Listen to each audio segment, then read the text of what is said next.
오늘 추수감사주일 예배에 오늘은 추수감사주일입니다. 추수감사주일 유래를 살펴보면 간접적으로는 신구약 성경이 추수감사절 예배의 근간이고요. 그리고 조금 더 직접적인 추수감사절의 유래는 청교도들이 미국으로 이주해서 정착하면서 드려진 예배가 추수감사절의 유래였다고 말씀을 드릴 수가 있습니다. 그러나 11월 셋째 주일에 지키고 있는 추수감사주일의 직접적이고 근대적 유래는 북미 대륙을 개척한 청교도들의 감사에 있었다고 봅니다. 청교도들은 영국에서 신앙의 자유를 찾아 마지막 북미 대륙으로 온 경건한 신앙들이었고, 이렇게 북미로 온 경건한 신앙인들, 청교도들은 어떻게 이곳으로 오게 되었는가 하면은 영국의 헨리 8세와 제임스 1세, 찰스 1세 때에 엄청난 청교도들에 대한 신앙에 대한 핍박이 대대적으로 시작되었습니다. 그래서 이들은 그곳에서 신앙을 유지할 수 없게 되자 1600년대 초기에 신앙의 자유를 찾아 대서양을 건너 신대륙으로 옮겨가게 됐던 것이죠. 그 중에서 102명의 청교도들이 메이플라워를 타고 신앙의 자유를 찾아서 북미 대륙으로 이주한 것이 직접적인 청교도들의 이주의 역사를 만들었는데, 이때에 청교도들은 영국 남해안 플리머스 항구에서 1620년 8월 5일, 지금 달력으로는 8월 15일 스피드웰 또는 메이플라워를 타고 미 대륙을 향해 항해를 시작했다고 합니다. 그때 초반에 배가 고장이 나서 물이 새서 더 이상 갈 수 없어 다시 귀향을 하게 되고, 1962년 그 이후로 한 달 후인 1620년 9월 6일에 결국 메이플라워 한 배만 타고서 102명이 출발을 하게 됩니다. 대서양을 건너서 신대륙 미국으로 도착하는 가운데 그 안에서 한 명이 세상을 떠나고 한 명이 태어납니다. 그래서 102명 그대로 인원수로는 미국에 도착하게 되는 그런 모습을 보게 됩니다. 날짜로는 어느 정도 걸렸느냐? 63일간 걸려서 미국으로 도착하게 되고, 거기서 이제 그들은 한 달 동안 주변을 탐색하고 그리고 배에서 내려서 정착하기를 시작합니다. 그런데 이들의 정착은 보통 어려웠던 것이 아니죠. 개척이라는 것은 어떤 것인지 다 어려운 것처럼 이들은 굉장히 큰 난관에 부딪히게 됐습니다. 그들이 도착하자마자 얼마 지나지 않아 11월을 맞이하게 됐는데, 이 11월이라고 하는 이때에는 강풍이 불고 눈보라가 치고 혹독한 추위가 찾아오게 되었다고 합니다. 그들은 집이 없었기 때문에 텐트 같은 걸 치고 사는데 속절없이 이 추위에 노출되게 됐고, 결국은 질병과 식량 부족, 원주민들의 냉대, 그리고 들짐승들의 위험, 거할 집 하나 없는 절박한 상황 속에 빠져들게 되었습니다. 그 해에 그들은 1620년에서 1621년 1년 동안 그들은 102명의 사람 중에 다 죽고 50명만 남는 슬픔을 안게 됩니다. 혹독한 겨울에서 그들은 지치고 살아남은 사람들도 건강이 계속 쇠약해져 가기 시작했고 질병에 신음하기 시작했습니다. 그런 가운데 한 6, 7명 정도의 건장한 장년들이 가만히 있을 수 없어 산에 올라가 사냥을 하기 시작했고 먹을 것을 채우기 시작했습니다. 그래서 그들은 사슴고기와 그리고 타조고기를 먹게 된 것이죠.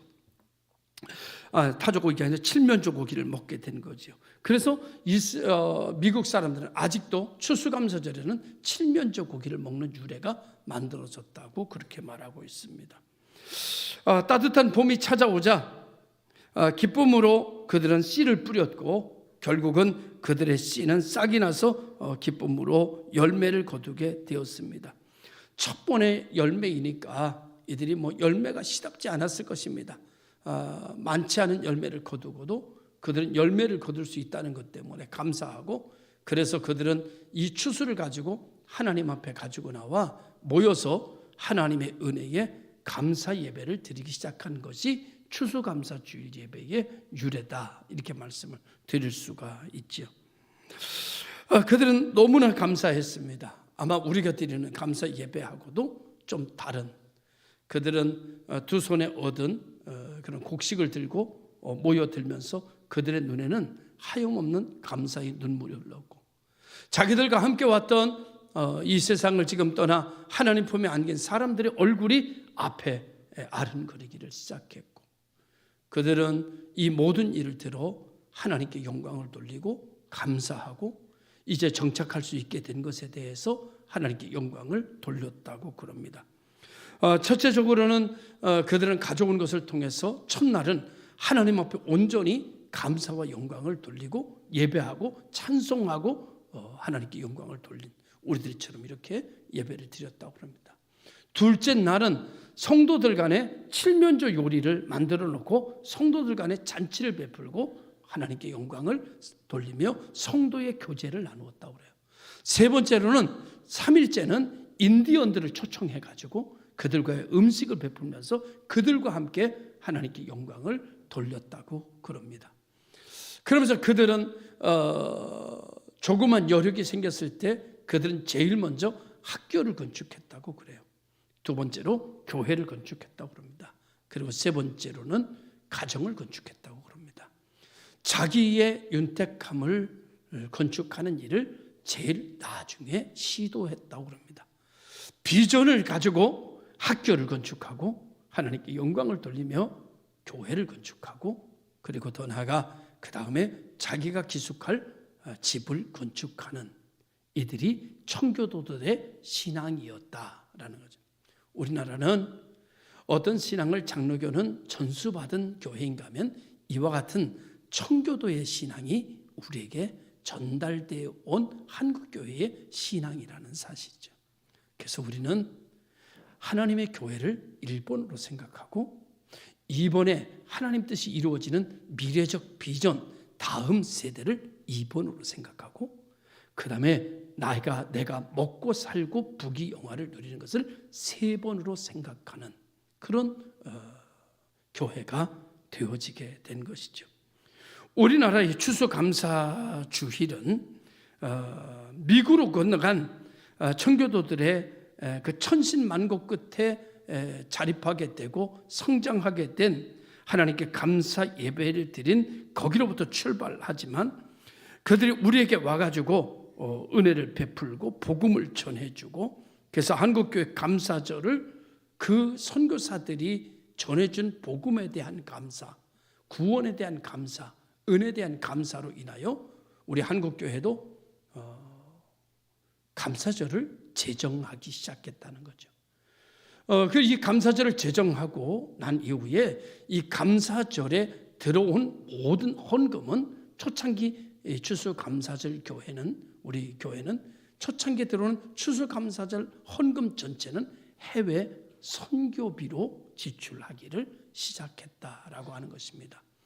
받은 은혜로 인하여 감사하고, 우리가 받은 은혜를 통해 또 외국에 나가서 복음을 증거하는 역할로서의 교두보를 만드는 물질로 사용되게 했다라고 하는 아주 한국교회의 그런 하나님께 감사하는 것이 입으로만 감사가 아니라 수고와 헌신으로 이어지는 모습의 감사의 결정체를 만들어냈다, 그런 말이죠.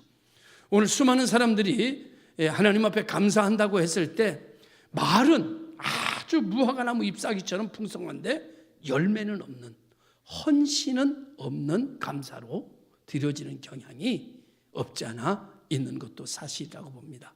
성경은 물질이 있는 곳에 마음이 있고 마음이 있는 곳에 물질이 있다.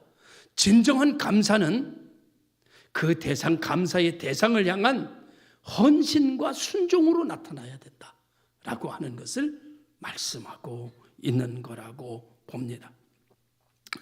오늘 본문에 읽어드린 말씀은 다윗의 감사 예배신데, 그는 자기가 목동으로 있을 때 하나님께서 자기에게 양을 지키기 위하여 주셨던 초월적인 능력을 경험하게 되었고, 그는 곰의 입을 찢고 사자를 쫓아내는 초월적인 역사를 경험하는 어린 시절을 보냈고, 그는 생각하기를 여호와의 이름으로 불가능한 일이 없다고 믿는 아이가 되었던 것이죠.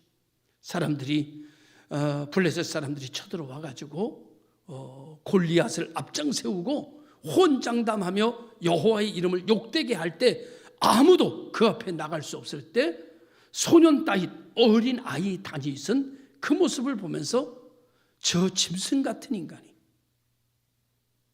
무엇이간데 만군의 하나님을 조롱하느냐 라고 하면서 내가 나가 싸우겠다 이렇게 말하는 신앙의 근거를 둔 생각, 신앙의 근거를 둔 마음을 가진 어린아이가 물맷돌을 들고 구척장신인 골리앗에 달려갈 때 그의 말은 단 하나, 너는 창과 단창과 창으로 내게 오거니와 나는 만군의 여호와의 이름으로 내게 가노라.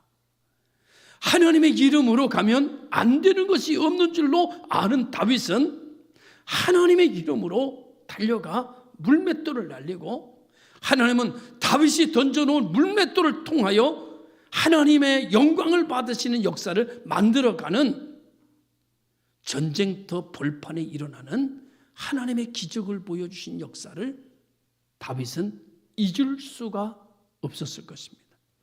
그는 왕으로 등극하고 난 이후에도 전쟁이 계속됐는데 백전, 백승, 가는 곳곳마다 승리를 안겨주시고 적군들의 성을 무너뜨린 숫자를 헤아릴 수 없을 정도로 많다고 고백하면서 이 모든 것이 하나님의 은혜임을 간증하고 있는 내용입니다. 성경은 오늘 우리에게 이렇게 말합니다. 온 마음으로 여호와께 감사하며 하나님의 모든 기사를 전하리이다. 온 마음으로 하나님께 감사하며 하나님께 내게 나타내신 모든 것을 나 혼자만 알고 있는 것이 아니라 내가 사방에 전하는 사람이 되겠나이다. 이렇게 선포하고 있는 것을 보게 됩니다. 이미 베풀어 주신 은혜에 대하여, 승리에 대하여, 베풀어 주신 그 능력에 대하여 선포하고 감사하고, 그리고 앞으로 베풀어 주실 것에 대해서 하나님께 영광을 돌리고 믿음으로 나아가는 다윗의 감사를 우리는 볼 수 있습니다. 삭개오는 아무도 알아주지 않았을 때, 모두가 외면했을 때 그를 알아주시느니 단 한 분 계셨는데, 그의 마음의 중심을 아시느니 단 한 분 계셨는데, 그분이 바로 예수 그리스도. 자기를 사랑하고 자기를 만나주고 자기를 하나님의 백성 아브라함의 자손이라고 선포해 주신 그 예수님의 은혜에 감사해서 그는 자기 재산의 절반을 가난한 자들을 위하여 내어놓고, 남의 것이 토색한 것이 있으면 4배를 갚겠다고 하나님 앞에 다짐하는 그의 감사는 감사로 끝나는 것이 아니라 재산의 절반을 떼어 가난한 자를 돕는 것으로 헌신으로서 나아갔다라고 하는 사실을 오늘 우리들에게 보여주고 있는 모습을 보게 됩니다. 막달라 마리아는 죄인인 자기를 불러주시고 자기 오라버니를 살려주시고 이런 어떤 모습을 통해서 너무나 감사해서 한 옥합을 가지고 나와 예수님 발에다 붓고 자기 머리털로 닦는 헌신으로 그의 모습이 나타나고 있는 모습을 보게 됩니다. 말로만 감사가 아니라 마음 있는 곳에 내 헌신이 가고, 마음 있는 곳에 내 수고가 따라가고, 마음 있는 곳에 내 생명이 들어가고, 마음 있는 곳에 내 물질이 따라가는 모습으로 감사의 열매가 나타나고 있다는 사실을 우리들에게 보여주고 있습니다. 사랑하는 성도 여러분, 가장 행복한 사람은 어떤 사람일까요? 가장 행복한 사람은 어떤 사람일까요? 가장 행복한 사람은 감사하는 사람입니다. 행복은 여기 있는 것도 아니고 저기 있는 것도 아닙니다. 행복은 감사하는 사람 속에 행복이 깃들게 되어져 있는 것입니다. 아주 작은 것을 가지고도 감사하는 사람, 아주 큰 것을 가지고도 감사하는 사람. 이 세상에 어떤 사람이 아름다울까요? 어떤 사람이? 얼굴이 예쁜 사람이 아름답죠. 여러분하고는 관계가 없는 얘기 같은데. 얼굴이 잘생긴 사람이 아름답죠. 키가 늘씬하고 멋진 사람이 아름답죠. 젊은 사람이 아름답죠. 청춘이 아름답죠. 근데 여러분, 그 아름다움에는 행복까지 있지는 않습니다. 어떤 사람이 아름다운가 하면 남녀노소 할 것 없이 감사하는 사람이 아름답습니다. 아주 작은 일에도 감사합니다. 아주 큰 일에도 감사합니다. 만나는 사람마다 감사합니다. 헤어질 때마다 감사합니다. 감사를 연발하며 살아가는 사람이 아름다운데 이 감사하는 아름다움 속에는 행복도 들어가 있습니다. 진정한 행복한 사람은 감사하며 사는 사람이고 고마움을 묵상하며 사는 사람이 진정한 행복하게 사는 사람일 것입니다. 산의 진미를 놓고도 불평하면 거긴 행복이 없고 된장찌개 하나 놓고도 감사하면 거긴 행복이 있습니다. 조건이 우리의 행복을 만들어가는 것이 아니라 감사하는 마음이 행복을 가져오는 역사가 일어난다는 사실을 알아야 될 것입니다. 사랑하는 성도 여러분, 우리는 이 세상에 살아가는 가운데 우리가 어렸을 때만 해도 어떤 지수를 제일 크게 쳤는가 하면 IQ가 누가 높으느냐. 학교에서 맨날 IQ 검사를 했습니다. IQ 검사가 많이 나오는 애들은 좀 어깨에 뽕이 이렇게 들어가고 공부를 잘해도 IQ가 떨어지는 애들은 IQ 검사할 때마다 어깨가 축 처졌어요. 그런데 여러분, 세월이 지나면서 IQ보다 더 높아야 되는 지수에 대해서 남았는데 그게 EQ입니다. EQ가 뭔가 하면 감성의 지수입니다. 느낌이 살아있는 사람, 느낌을 아는 사람, 이 사람이 행복하다는 거예요. 하나 더하기 하나는 둘이다 라고 하는 것을 명확하게 아는 사람보다 꽃을 보고 느낌이 있는 사람이 행복하고 흘러가는 구름을 보면서 느낌이 있는 사람이 행복하다는 거죠. 어렸을 때는 코스모스만 봐도 마음이 아른거리는 느낌이 있었는데 어느 날 나이를 먹고 코스모스를 보니까 전혀 마음의 느낌이 없이 꽃 폈네. 그리고 그냥 지나가 버리더라고요. 사춘기 때는 땅바닥에 민들레의 꽃이 피면 앉아서 한참 쳐다보고 있었는데 이제는 지나가다 민들레 꽃이 피면 무심코 지나가는 아무 느낌도 없는 사람이 돼버렸더라고요. 그러니 느낌이 없는 나는 행복도 없는 사람입니다. 느낌이 있어야 행복이 있다는 거죠. 이것을 감성의 지수라고 말합니다. 더 중요한 것이 있습니다. 그것이 뭐냐면 TQ입니다. TQ. 땡큐. 땡큐 할 수 있는 사람. 어떤 일에든지 땡큐. 땡큐 할 수 있는 사람. 땡큐가 뭐냐고 물으신다면 감사합니다라는 말입니다. 그래서 청교도 신앙으로 기초를 닦은 미국은 거절하는데도 땡큐를 붙입니다. 노 땡큐. 여러분, 거절하는데도 땡큐가 있고 긍정하는 대로 수용하는데도 땡큐가 아니라 땡큐가 있습니다. 오늘 우리들은 어떤 일이든지 좋은 것도 감사로 받고 안 좋은 것도 감사로 마무리할 수 있는 사람이 될 때 우리는 행복한 사람으로 살아갈 수 있습니다. 지금 이대로도 우리는 행복을 누릴 수 있게 되는 방법은 감사한 마음을 채우는 길입니다. 생각해 보면 그리스도인은 감사하지 못할 일이 하나도 없습니다. 사소한 것에 여러분 감사를 잃어버리지 않고 반석처럼 흔들리지 않는 하나님이 주신 은혜에 대한 감사가 우리에게 멈추지 않는 성도들이 될 수 있기를 바랍니다. 이번에 단양 팔경을 가니까 백일홍이라고 하는 꽃들이 심어놨는데 쫙 심어놨어요. 얼마나 만발했는데 막 얼마나 아름다운지 몰라요. 지금도 그냥 백일홍이 눈에 왔다 갔다 해요. 엄청나게 아름다워요. 여러분, 백일홍 때문에 감사하면 다음 달에 가면 그 백일홍은 다 없을 겁니다. 백일홍 때문에 감사하면 우리 감사는 순간적 찰나적 감사에 끝납니다. 그런데 이렇게 감사해 보시죠. 백일홍을 나에게 보여주고 싶어 하신 하나님의 사랑에 감사한다면 백일홍은 사라져도 날 생각해 주셨던 하나님의 사랑은 변함이 없는 것입니다. 오늘 우리 모든 성도들이 하나님으로 인하여 기뻐하고 하나님으로 인하여 즐거워해야 되는 이유는 보이는 것으로 감사하고 느끼는 것으로 감사하는 것이 아니라 하나님으로 인하여 지금 이 시간에 나에게 이 느낌을 주기 원하셨던 하나님의 사랑에 대해서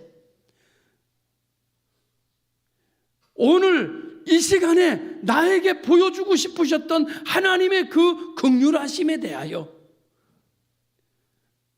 홍해를 가르셨던 하나님에 대하여 감사한다면 홍해는 다시 합쳐 바다가 되겠지만 나를 사랑하여 바다를 가르셨던 하나님은 영원히 내 안에 계시는 감사일 것입니다.